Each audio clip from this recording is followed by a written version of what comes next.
El estudio de la historia del alfabeto y de la escritura permite entender la evolución cultural del ser humano. Primero surgieron las escrituras y finalmente el alfabeto. La historia inicia con las pinturas rupestres, evoluciona a las escrituras lexicográficas mediante pictogramas, en las que una imagen corresponde a una palabra. De aprendizaje muy estricto y con posibilidad de leerse en función del contexto en cualquier lengua. Después surgieron las escrituras silábicas, en las que cada signo corresponde al sonido de una sílaba. Su aprendizaje es menos exigente, pero solo puede leerse en lenguas específicas. Se conserva el silabario de Chipre que posiblemente usaron los pueblos griegos entre los siglos 7 y 3 a.C., seguramente con los fenicios o con los pueblos semíticos del Medio Oriente. Finalmente surgió el alfabeto. El alfabeto fenicio constaba solo de sonidos consonantes y las vocales había que suplirlas, por lo que los griegos creyeron necesario usar símbolos vocales como las consonantes, para evitar confusiones. También añadieron algunos caracteres de su propia invención, produciendo un alfabeto de 24 letras. Puede decirse que el alfabeto griego es el primer alfabeto moderno, tal y como hoy se entiende.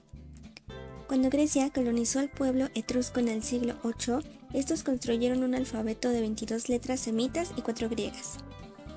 Además de dar dirección de derecha a izquierda a la lectura, en el siglo IX probablemente los etruscos aportaron a los romanos este alfabeto. Los romanos cambiaron la apariencia y la dirección de las letras, es decir, de izquierda a derecha, además de que los nombres de las letras fueron traducidos al latín. El alfabeto latino o romano comenzó con 21 signos. La apariencia de las letras romanas eran grabadas en piedra y esto originó los diferentes trazos de mayor o menor grosor que son característica especial de las letras mayúsculas romanas. El serif de las letras mayúsculas romanas probablemente apareció porque simplificaban el corte de las letras sobre la piedra. A este tipo de letras se le admiró y se le consideró como prototipo en el mundo occidental. A la caída del Imperio Romano de Occidente durante el periodo medieval, los monjes de los monasterios europeos fueron los encargados de conservar los textos de la antigüedad. El alfabeto fue evolucionando y con él la tipografía, la cual pasó por muchas etapas y corrientes que influyeron en la creación de nuevos estilos y formas. Pasando por las letras unciales, las góticas y otras, surgieron muchas tipografías alrededor del mundo, principalmente en Europa, y con la llegada de la imprenta las buenas tipografías empezaron a adquirir la universalidad debido a su función y legibilidad.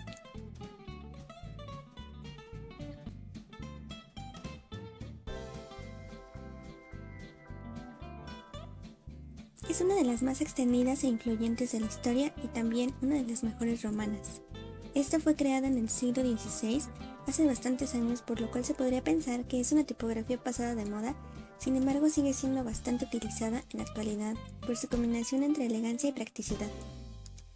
Con el nombre de Caramon se hicieron muchos diseños de tipos comúnmente derivados de caracteres de la Université, libro que se atribuyó en un primer momento a Claude Caramon, pero después se supo que se había escrito en el siglo XVII por Jean Janin.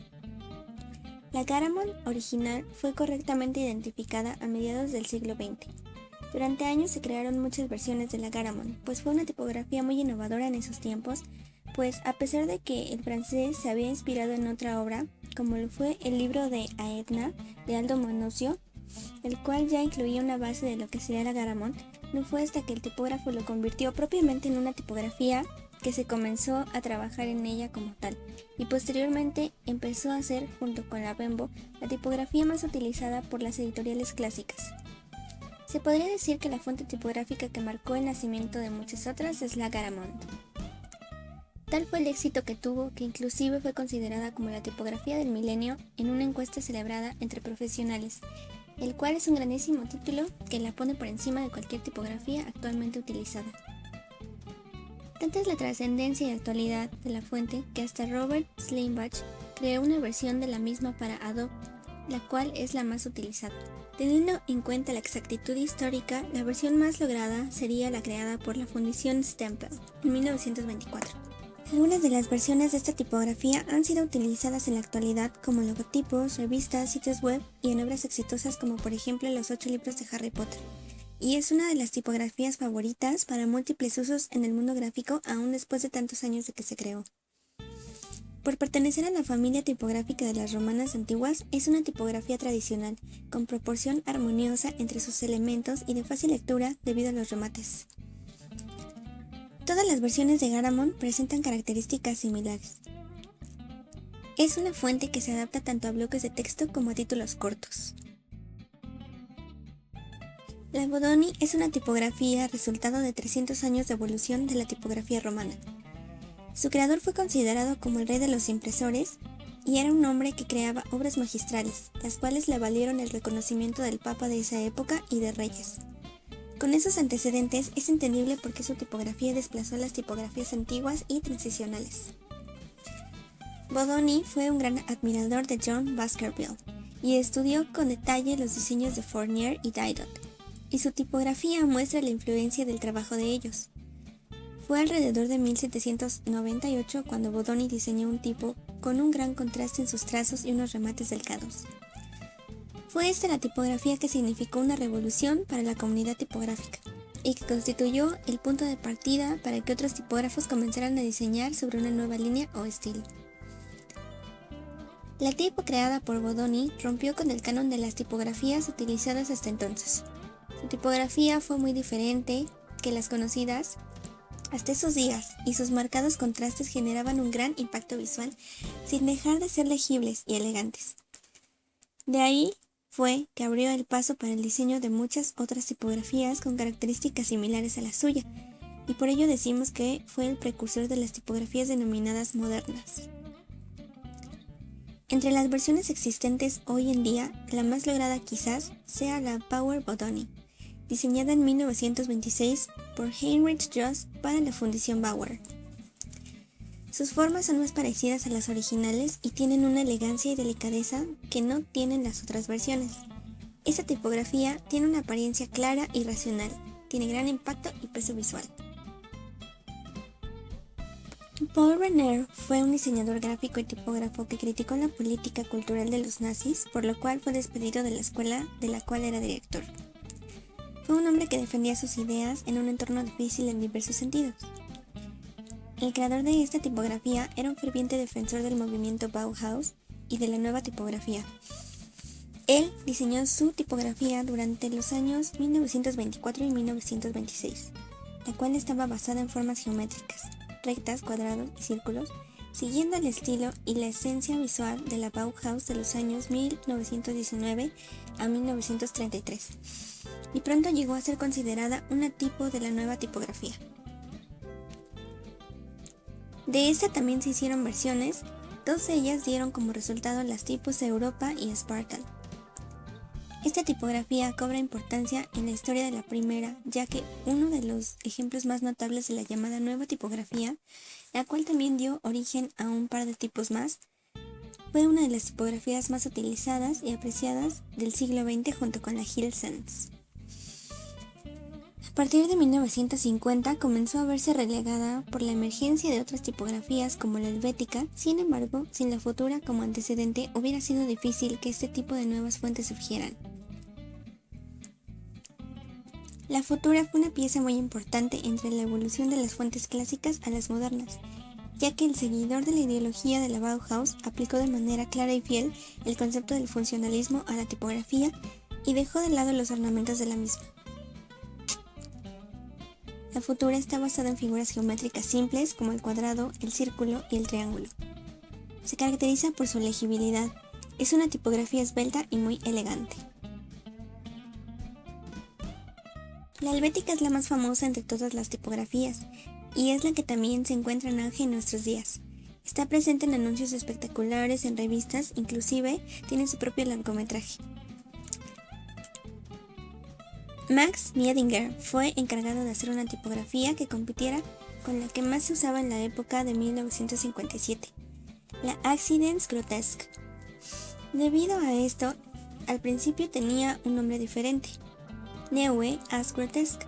Su nombre actual, desde 1960, viene del nombre en latín de Suiza, debido al origen de su creador, lo cual fue algo muy inteligente, ya que se quería competir contra una tipografía de mucho éxito en esa época, y darle un nombre único era algo que la diferenciaría de la competencia. La familia helvética se caracteriza por su neutralidad, versatilidad y alta legibilidad. Este tipo cuenta con muchos pesos distintos, lo cual la hace adaptable para usos variados. Esta tipografía solo cuenta con la variante denominada Helvetica Rounded, aunque sí cuenta con muchos otros tipos que intentan imitarla, como por ejemplo la Universe.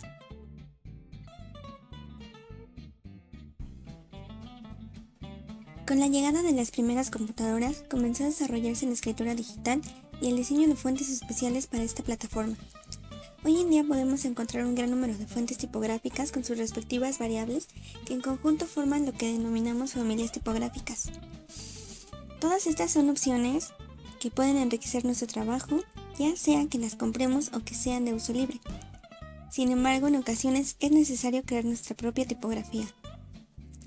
En el diseño de fuentes es necesario como primera medida delimitar la intervención del trabajo, ya que si lo que se pretende es una tipografía para uso en un nombre propio o para un trabajo de identidad concreto, bastará con diseñar una serie pequeña de caracteres. Diferente será el trabajo si el propósito es el de utilizar la nueva tipografía diseñada como una fuente para texto. En este caso se deberá diseñar todo un alfabeto completo de mayúsculas y minúsculas, con los números y los signos de puntuación. Si el objetivo es el de realizar una fuente de carácter comercial, el trabajo deberá ampliarse al diseño de por lo menos unos 250 caracteres, más todas sus variables tipográficas, teniendo en cuenta las normativas dictadas por las comercializadoras de fuentes o ateniéndose a una normativa ISO o similar. Es decir, que el desarrollo de una fuente comercial puede elevar el número de caracteres diseñados a bastantes más de 1000. Si la intención es que esa fuente sea utilizada en alguna materia o publicación concreta con una temática especializada, habrá que diseñar además las cajas expertas que presentan signos específicos y especiales. Los tipos de letra o fuente se agrupan y se clasifican por su tecnología en mapa de bits o bitmap, PostScript, TrueType y OpenType. Fuente mapa de bits. Es el archivo que describe el tipo de letra en base a un mapa de bits ordenados en forma de retícula. Se denominan también fuentes de pantalla porque son el archivo necesario para visualizar un tipo de letra en una pantalla. PostScript tipo 1. Este formato es la base de las 3 versiones actuales existentes de PS y data de mitades de la década de 1980. Tienen su origen en el lenguaje de descripción de página PostScript de Adobe. Esta fuente consta en realidad de 2 archivos fuente. Uno es una fuente de pantalla basada en píxeles y el otro archivo es una fuente de contornos, llamada también fuente de impresora, que muestra la forma de los caracteres compuestos por curvas de Bézier.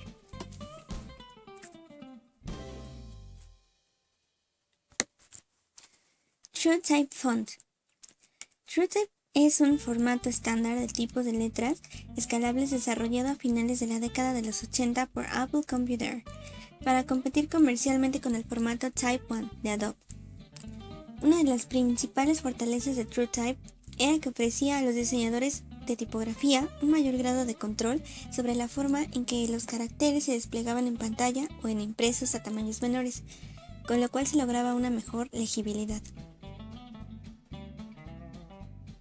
Formato publicado en 1996 por Microsoft, donde se originó la especificación técnica y que más adelante fue desarrollada con la colaboración de Adobe System. OpenType es un formato de tipos de letra escalables para ordenadores en el cual conserva la estructura básica del TTF o TrueType Font, y la cual complementa con tablas de datos que permiten incorporar a un tipo o familia tipográfica funciones tipográficas y lingüísticas avanzadas. Debido a su amplia disponibilidad en el mercado y a su versatilidad tipográfica, los tipos de letra en formato OpenType son muy utilizadas actualmente en las principales plataformas de cómputo debido a que su especificación continúa en desarrollo y en la actualidad se encuentra en proceso de convertirse en un estándar abierto.